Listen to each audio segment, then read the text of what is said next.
Hello, hello, and welcome to the second half of season 5. I can't believe that we're already halfway through the year. My name is Debbie Heiser. I help entrepreneurs make a lot of money doing what they love without sacrificing what's important to them. I feel an urgency to help people let go of past messaging so that they can lead a lit up life. And with that, I want to again welcome you. Thanks for listening. Enjoy the show. Straight from the corners of my mind is where I find my sanity. It's a place, another land. Hello, and welcome back to another episode of Lead Your Life with Debbie Heiser. I am Debbie Heiser, your host, and I help entrepreneurs make a lot of money doing what they love without sacrificing what's important to them. And part of leading your life, part of leading your business is being a leader. And so I'm super excited because backed by popular demand, if you want to hear her earlier podcast, go back a couple years, Shelley and I know each other from way back. We worked together at Sprint Publishing and Advertising, and I always loved saying that we worked for a spa Yes. because it was the acronym. And just had such a great time working together. And so a couple of years ago, we were talking, I said, let's do a podcast together and talk about leadership. And I had so many people comment on it that I thought, you know what, it's time to bring her back. I want to talk about leadership. And you have a different role. And so I'd love to talk about what you're seeing, even like pre and post COVID, and just let's talk about leadership a little bit. So if you don't mind, Shelley, I'm going to have you introduce yourself because you always, I think other people do a much better job of introducing themselves professionally than I ever would. So introduce yourself. Tell the listeners what you're doing today to show up in service to the world, and then we'll just take it from there.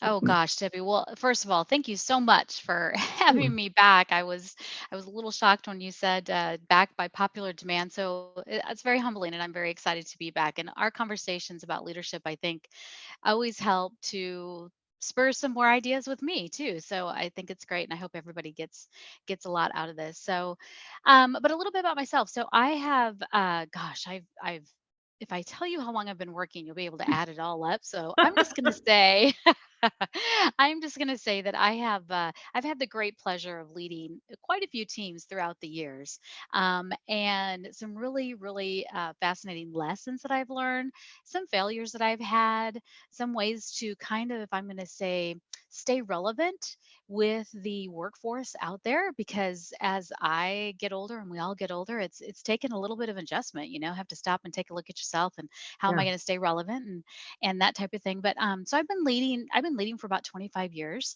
Currently I've led in mostly in the insurance employee benefits industry, but as you said, you and I worked together for Sprint Publishing, so I had the opportunity to have leadership there as well. And we won't say And what we publish because then that will really right.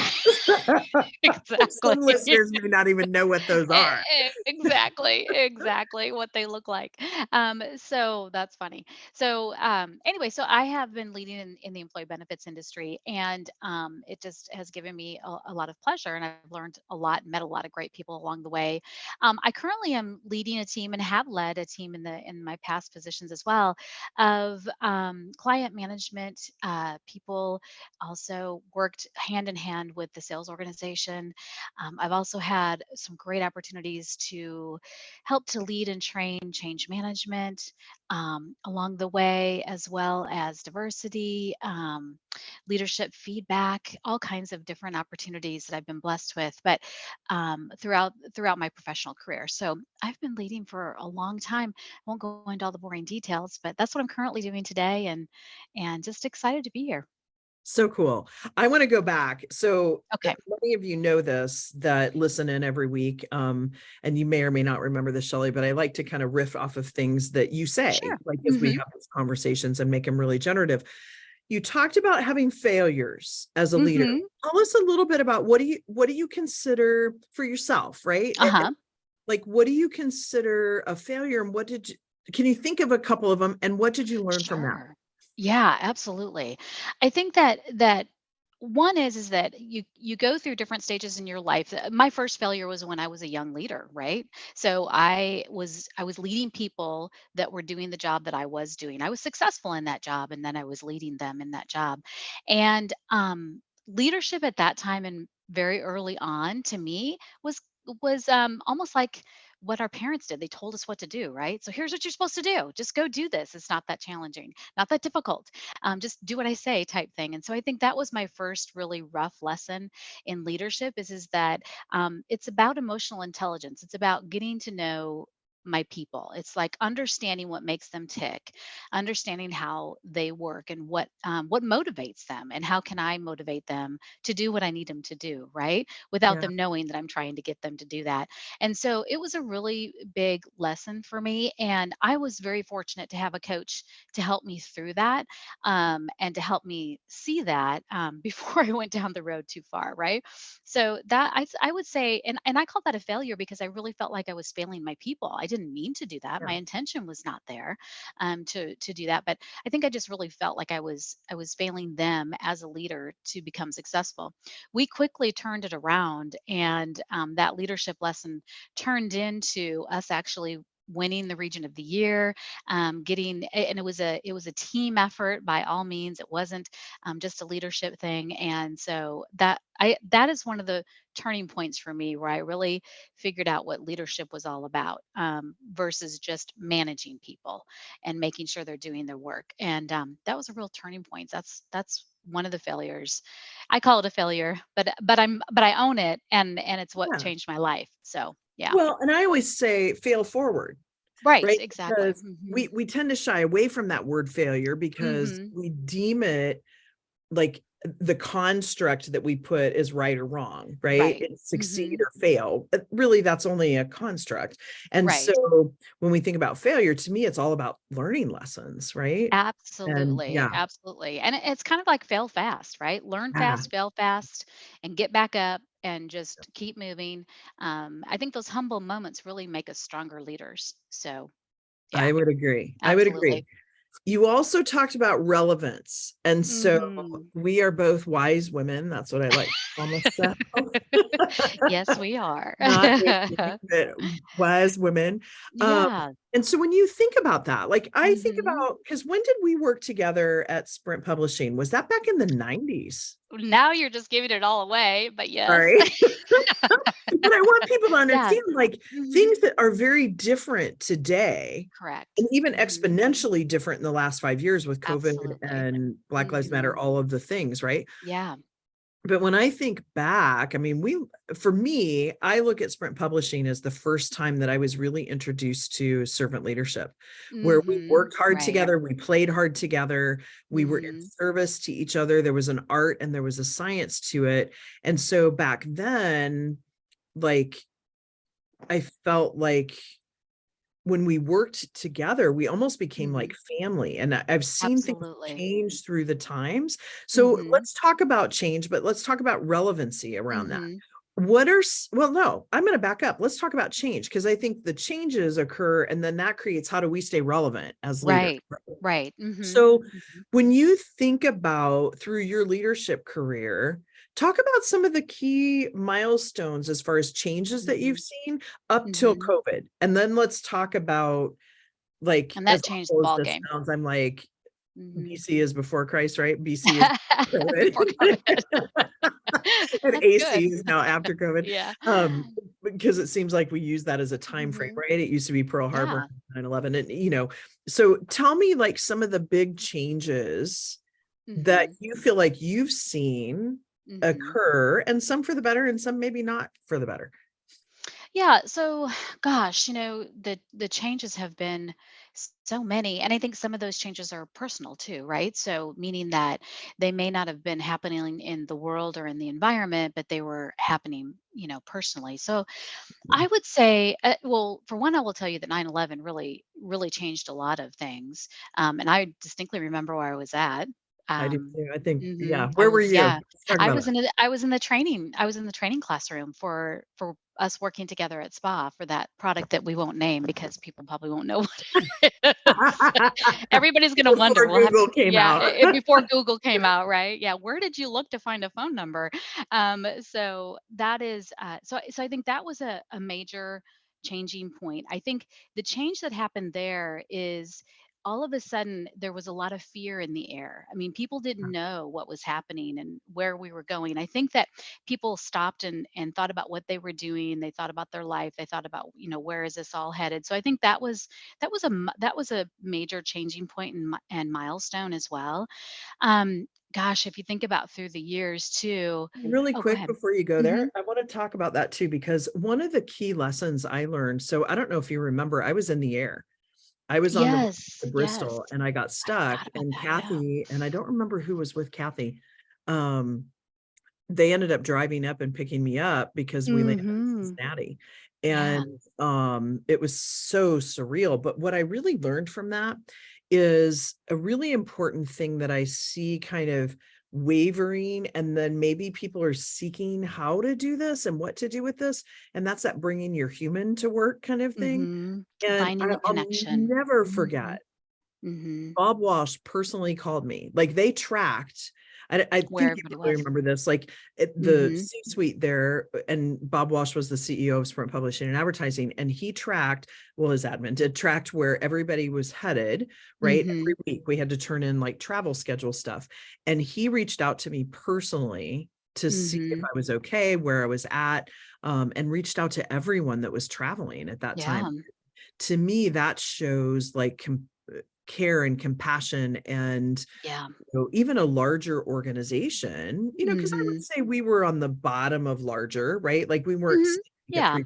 300,000 employees, but Right. enough that for that man to get on the phone and call, there were Right. probably 100 plus that he had to call by Hmm. the time you take the managers and sales reps that were traveling, right? Right. Right. I think it just made you, I think the human side, the connection, Yeah. people wanting to talk about it, some people not wanting to talk about it. I know he came to the training classroom too because we had people there from New York who had Yeah. family who worked in Manhattan down at the World Trade Center, that type of thing. I think it just brought it brought everyone together. I think with that fear, but compassion, but also kind of like that fighting spirit in us, and really being proud of the fact we're American and we're going to fight through this, right? So, Yeah. I think that was a major for me. It was took me kind of out of the corporate world and the corporate mindset and put me back into the human side. So, in that particular time, Yeah. Sorry, I you're going into other ones and I no, understand it. yeah. Well, and I think Mm. I think milestones for people and for me when it comes to other things that happen in our world, for me was having children and Mm. becoming a mom. I mean, that changed my perspective on a lot of different things. And so I think in trying to figure out where do I fit in and how do I stay relevant, right? And how do I keep up while also still being a mom, and justifying both why I can't do certain things at work and why I have can't do certain things at home, right? So it's that I'm not a big fan of work life balance comment because I don't think that that's possible. I don't think every day that you work that you can have a balance in both your work and in your personal life. I think that one will always trump the other, and it depends at what stage that you're at and what's happening. So I'm just a big one in trying to find your where who needs you the most at that moment in time and balancing out that way. So that's kind of the way that I went through that stage of being a mom but also being committed to my work. It's what both of them gave me a sense of being relevant and also important and gave made me feel like I brought value, right? On both Yeah. sides. And Shelley, it's interesting that you say that, because I don't know if you remember, but I used to ask all of you as trainers when we first started working together to read the book Parenting with Love and Logic. Mhm. Mhm. And it's written by Foster Klein, which, interestingly enough, he lives here in Sandpoint. He and his wife do. Oh, okay. And so I've seen him speak a couple times, but I always remember talking to, leaders, and I know talked to a bunch of leaders too. And as people were going out to even do sales, because you're kind of leading your own pace there, Mhm. about this fact that when you're leading people, I don't want to say it's parenting, but Mhm. understanding, and that's part of why I asked people to read that book, that we can be helicopter leaders. We can be Mhm. people that come in and try to swoop in and we try to help people and rescue them, which in fact then says to them, I don't trust that you can do this. Right. Right. Mhm. Like, and so I think there's a lot of relevancy, and some people might shake their head and think I'm nuts here, but I think there's some relevancy. And being a mother myself, and particularly now you too, of adult children, like there's a lot of concepts and a lot of skills that Absolutely. can Every move back and day. forth. Yeah. Mhm. Yeah. Absolutely. I I Mm, I 100% agree, and I early on, I didn't quite cue into it, but as my kids got older and I was leading more people, yeah. I was finding that I was using the same not the same techniques. I wasn't using a, technique on a 3-year-old that I would on a 30-year-old, but Right, right. you do. I think it is a there's a lot of value, and I think that that's what makes women who are mothers and leaders, I think that's what gives them value. And I always encourage people to embrace it. Don't apologize for it. Never apologize for it, but embrace the fact that you're a mom. I have a team right now that has 3 young moms, and their children, they are the same age as my children, and their children are the same age as my grandchildren.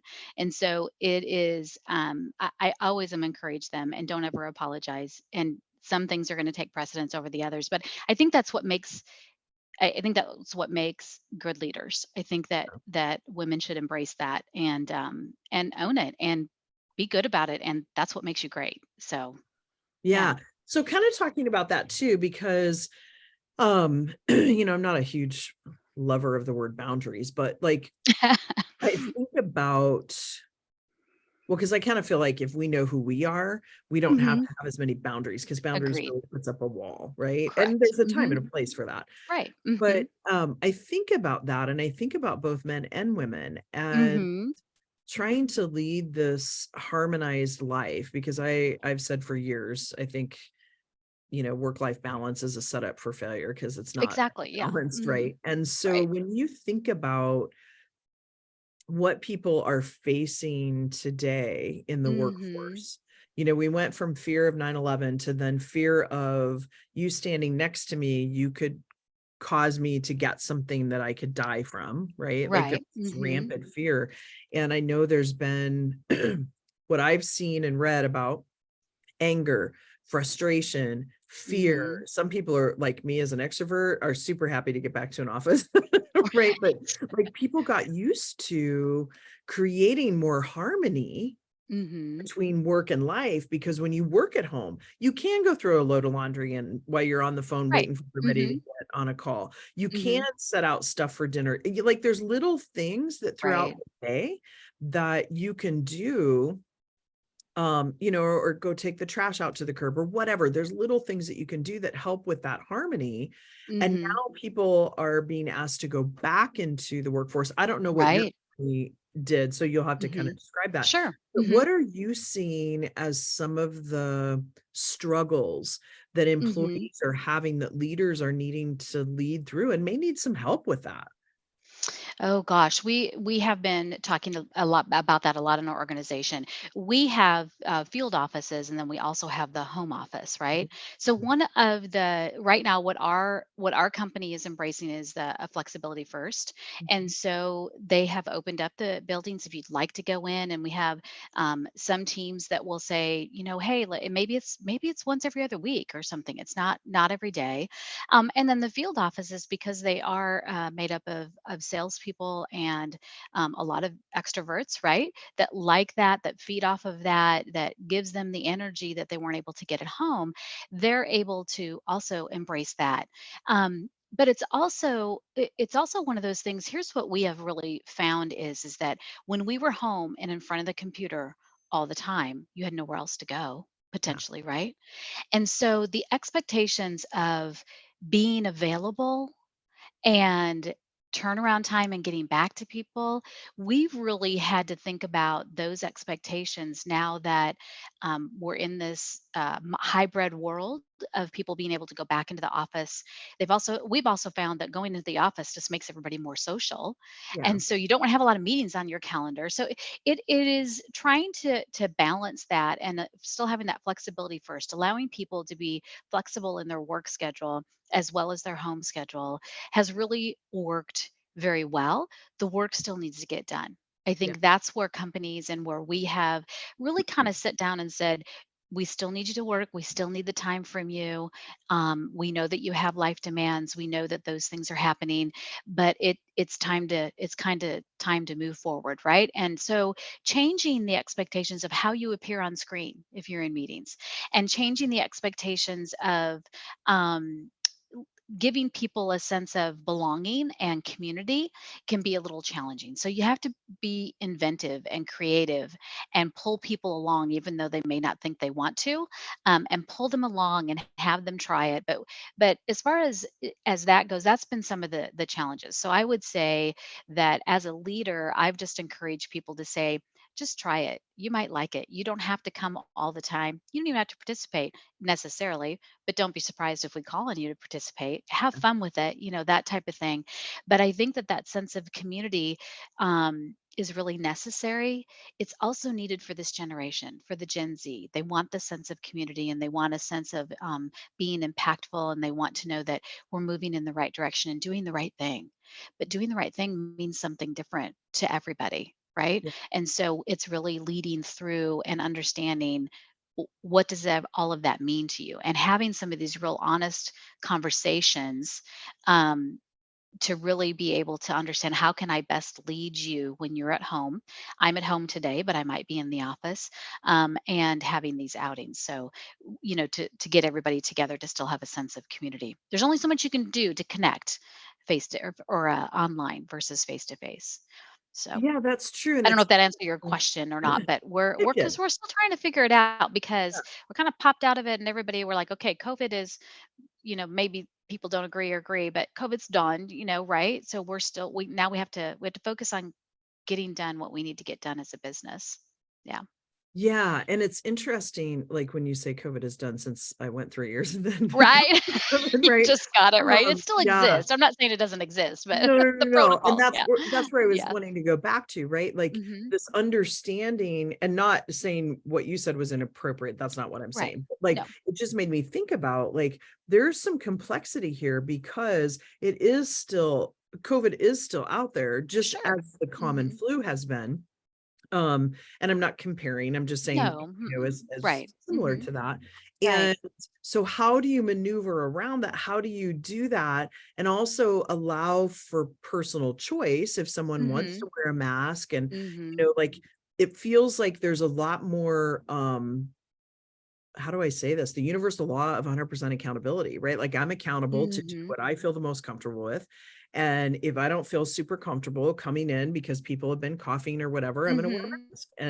And, but trying to lead through some of that, Mhm. those are things that potentially we didn't have to think about as leaders prior. No, no. But we Mm-mm. thought about things like that, but they were different issues at the time, right? Like, Right. there's always Right. Mhm. things, but Right. this adds a Right. different complexity. And then you add diversity along with that, and Mhm. some of the And inclusion. polarization with Mhm. the, yes, diversity and inclusion, and some of the polarity that's gone on with politics. And then I was going Mm. to say the inclusion of making sure, so, like, similar to what I was talking about having 100% accountability for myself and being honest and saying Right. something when I don't feel comfortable about it, Mhm. to me feels very different than it did in the 90s, right? In I the agree. 90s, you kind of Mhm. sucked it up and there were certain things you just overlooked, right? Right. Mhm. Right. Agreed. Um, and so to me, it feels like there's some complexity. So if you were talking to a new leader Mhm. that was leading in today's environment, Mhm. what advice would you give them? So I would probably say, first of all, be your authentic self. Mm, Don't try to be something you're not. Um, and I think that truly get to know your team and get to know what makes them tick, what motivates them. I don't think that's ever changed. I don't think that's changed. That's a leadership kind of 101 type thing. But I think it is also I'm going to say leading with grace. mm, And so it's not only mm, giving your team grace when they need it and being able to identify that this is the moment that I need to give them grace, but also be able to identify this is the moment I need to lift them up. I need to give them feedback. I need to get them or give them the opportunity to grow. that means they may not stay on my team, but I think just be open to those things as a new leader and really get to know your team and have that grace and give yourself grace too, because you know what? You're going to do something Yeah. wrong, or you're going to, yeah, you're going to have people that are not going to enjoy your leadership style, right? So I say if you can meet 80% of your team with 10 people, that's 8 people. If you can meet 80% of your team where they're at and where you're comfortable being with them, they will follow you. Yeah. And so I think those are one of I think those are some of the best leadership decision, or not decisions, but leadership advice that I've been given. And I have to keep in mind. And sometimes you have to come back to it. And sometimes you just have to hold your space and think about why you're doing this, think about what you've learned, and move on. Take that breath and give Yeah. yourself that space. So and I do that often because there are times, just like when you're a mom, there's times you just want to go like this. Yep. Yep. And you just have to Absolutely. take a deep breath and understand what does that mean? What's your intent? And how can you really help them versus being upset with them? Yeah. Yeah, I think that's so important, Shelley, about giving grace. And I also think too, like, I don't know, I find it's interesting sometimes when I'm talking to new leaders, Mhm. it feels like, when I teach at Gonzaga, it feels like people are saying, I want to connect with my team. I want to get to know them Mhm. versus being on the bottom line, but they feel like there's such exponential change happening all the time that they're juggling so many balls that Mhm. they don't have the time to do it. And it's funny when you said that, I think back to what Mark Houghton used to train and that we all learned and trained was that whenever you had people back in the day when we used paper, right? Like we had our little time management things and on Mhm. the inside, and I still do it actually with my Remarkable is having a sheet and having down like what are the things like each person and what are the Mhm. things you know about that person. And Right. just as a reminder, because if you're managing 10, 20, 40, 60 people, you're going to Mhm. forget what their partners' names are. You're going to forget if they Right. have children or if they're dog people or if they like to travel. And Right. I just remember I look back to Bob Walsh a lot Mhm. as a really good leader. And Mhm. that whole, do you remember when he used to walk around? Oh, yeah. Yeah. Management by walking around, he called it. Yeah, Mhm. every Yeah. Friday. It was like at Yeah. 3 o'clock or something, and he would Mhm. go to different places, but he knew things about you, right? Like, I was Yeah. always Mhm. so in awe of, like, how did he know, like, that Shelley Right. just had this trip or, like, Right. and he Mhm. had little secret people, like, telling him some to write down so that he could ask about it. But how awesome is that to feel like someone cares about you? And Right. Right. and I guess where this long drawn out story is going is a lot of the people that I see that are leaders today want some of that, but they feel like they don't have time because they're pushing so hard for the bottom line. Yeah. I would say, so I have 2 things to say about that because I've been in that place, right? I've been in that place where all of a sudden you kind of look up and you're like, it's been 3 weeks and I haven't talked to anybody on my team. Yeah. Like what is going, meaning like talk to them. I've seen them in meetings, we've had conversation, but talk to them about how they're doing and what's going on with them and what's on their plate and what's keeping them up at night and those types of things. And I quickly learned that you have to be intentional with those Yeah. conversations. Now, this is going to sound really really crazy, but I have updates with I have 9 people. I have updates with them every week, which means I Mhm. have 9 little half-hour spots for all of my people every week. And sometimes we get together and we laugh for 15 minutes and then we're like, I got stuff to do. Everything's good. Let's go. And sometimes it's an hour. Yeah. Sometimes they need that time, right? But it's always there. And I think that's probably one of the lessons I learned very early on with everybody on my team, and you have a lot of people on your team, or if you have a lot of stuff going on, you have to be intentional. And it may not seem that it may seem like fake, or it may seem like I have to plan these meetings. Yes, you do. And that's the way, and I look forward to them because I'm like, oh good, my next meeting is with Katie or whatever. And I Yeah. know, I want to check in with her on this and that, or a birthday or something going on, along with what I want to check in with them about. I will tell you that we talked about relevancy. So I'm going to go Yeah. to relevancy only because this makes me feel like I'm relevant. And that is using technology to your advantage. So Mhm. OneNote is something that was very new to me up until probably about 5 years ago. And so I have a OneNote for each one of my team, and I take notes in that OneNote, and that's where I kind of keep track of, hey, what did we talk about last time? What was going on with them last time? I think that's very fair when you have a lot of people on your team and you want to make sure to connect with them, because A, you took the time to write it, to ask, you took the Yeah. time to write it down, and you took the time to go back and look at it. That's all good stuff. That's Yeah. staying connected. And so that I use OneNote, and so if it's a notebook, but I promise you, I have a lot of these laying around. I'm I a need I'm to a turn you notebook on to the junkie. remarkable. Every time, yeah, every time that I go someplace or a bookstore or any place that has a notebook, I'm buying notebooks. Yeah. But I also find that the OneNote helps me to stay a little bit more organized, Yeah. and also stay relevant in using OneNote or a piece of technology, right? That is Yeah. always right there. So I do take notes and then I'll put it into OneNote because I don't like to be typing while I'm talking. So I just immediately force myself to go out there and put those notes. But so that's just the answer that I have to that. And I think that also going back to that authentic self and being true to yourself, and being who you are and not being afraid to share who you are. I Yeah. think that That's that so is huge critical. for new leaders too, is that, hey, listen, you're new. They know you're new.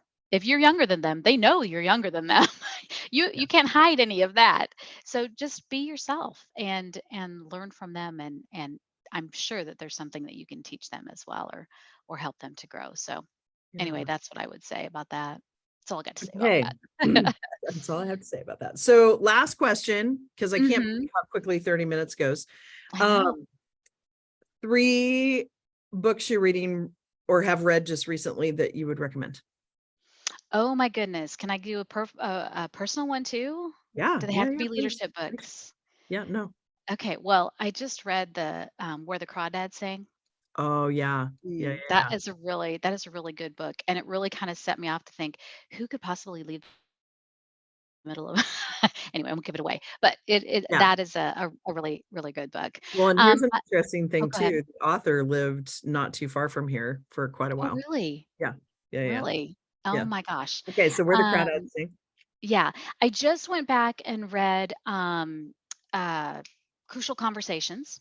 So Mm, I like that book. I was just trying to think about, because I'm also trying to help people to have those change conversations, and those can be crucial, yeah. and helping people too to say we got to get back to work and being empathetic and all that type of thing. So Crucial Conversations I like as well.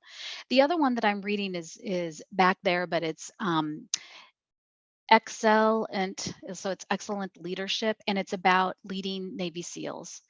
So, and the gentleman, and so I'm halfway through it, and it's a book that I'm reading right now, and I really am enjoying it. It's a nice read. It's not an easy read. I'm going to tell you, it's not necessarily an easy read because I don't understand all that Navy SEAL stuff. But there's a lot of there's a lot of lessons in there, on being strong, being authentic, Yeah. staying focused on where you're going, mission first, a lot of different things that may seem very strict, but there's a lot of softer lessons in there because of the leader of the Navy SEALs. Even he had to empathize, had to connect with his guys, and I say guys just because Yeah. that's his team. I don't mean to. I'm sure they're, don't go down that road. But anyway, Yeah. so it's one of those things that I think that even through some of those tough things, he put his team first and Mhm. wanted to make sure they were okay. And so I think there's a lot of good leadership lessons in there as well. But I do love to read. But you know what? Sometimes I just read and move on. So sometimes I even forget what I've read. I understand how that goes. Typically have 10 going at the same time and I'm waffling back and forth between. Yeah. So yeah, yeah, Yeah. And then I'm always reading my devotional. So I think that's also, just for me, that's a good thing too. yeah, Mhm. yeah. Grounding in spirit, Yeah. absolutely. Hmm. Um, so Shelley, if someone wanted to follow you, I know like it's not you don't have a business, but like if somebody Hmm. wanted to follow you and hear more from you, where would you send Hmm. them?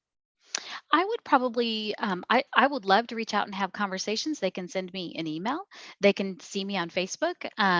And I guess those would be the two best ways to reach out to me. Okay, Hmm. perfect. Let's Yeah, make sure that Sarah has your email so that we can put that sure. in the show notes if anybody wants to reach out. Absolutely.